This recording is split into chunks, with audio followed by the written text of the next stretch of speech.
ইসরায়েলকে ফুটবল থেকে নিষিদ্ধের ব্যাপারে নিশ্চুপ ফিফা। ভূরাজনৈতিক সমস্যার সমাধান করতে পারবে না ফিফা, বরং শান্তি ও ঐক্যের বার্তা ছড়িয়ে দিতে হবে, এমনটাই জানালেন ফুটবলের সর্বোচ্চ সংস্থার প্রেসিডেন্ট জিয়ানি ইনফান্তিনো। অথচ 2022 সালে ইউক্রেনে পূর্ণাঙ্গ হামলার পর রাশিয়াকে নিষেধাজ্ঞা দিয়েছিল ফিফা। এমন দ্বৈত নীতির জন্য উঠছে প্রশ্ন।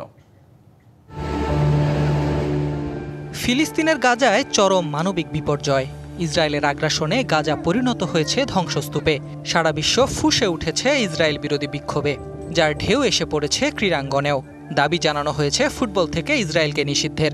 স্পেন, তুরস্কের মতো দেশগুলোর অবস্থান স্পষ্ট। আগ্রাসন চালানো ইসরায়েল 2026 বিশ্বকাপে অংশ নিলে নাম প্রত্যাহার করে নেবে তারা। তবে ফুটবলের সর্বোচ্চ নিয়ন্ত্রক সংস্থা ফিফা পশ্চিমা বিশ্বের মতো এখানেও চোখ থাকিতেও অন্ধের মতো আচরণ করছে।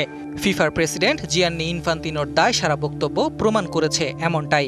ফিফা ভূ রাজনৈতিক সমস্যার সমাধান করতে পারবে না। বিভক্ত পৃথিবীতে মানুষকে ঐক্যবদ্ধ করার চেষ্টা করতে পারে। বিশ্বের যেসব জায়গায় যুদ্ধের কারণে মানুষ ক্ষতির মুখে পড়ছে, তাদের জন্য ফিফার সমবেদনা আছে। ফুটবলের ঐক্য, শিক্ষা, সংস্কৃতি ও মানবিক মূল্যবোধ কাজে লাগিয়ে বিশ্বজুড়ে এই খেলাকে এগিয়ে নিতে হবে। এটাই ফিফার দায়িত্ব।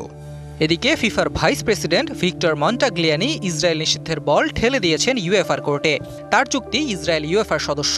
সারা বিশ্বে ইসরায়েল বিরোধী বিক্ষোভ যেন তাদের চোখেই পড়ছে না।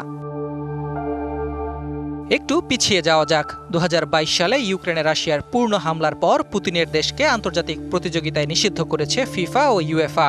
তাহলে গাজায় নির্মম হত্যাযজ্ঞ চালানোর পরও ইসরায়েলকে নিষিদ্ধ করতে কেন এত টালবাহানা, কেনই বা এত নীরবতা? এতে স্পষ্ট হয়েছে একটি বিষয়, ইসরায়েল ইস্যুতে ফিফার দ্বিচারিতা।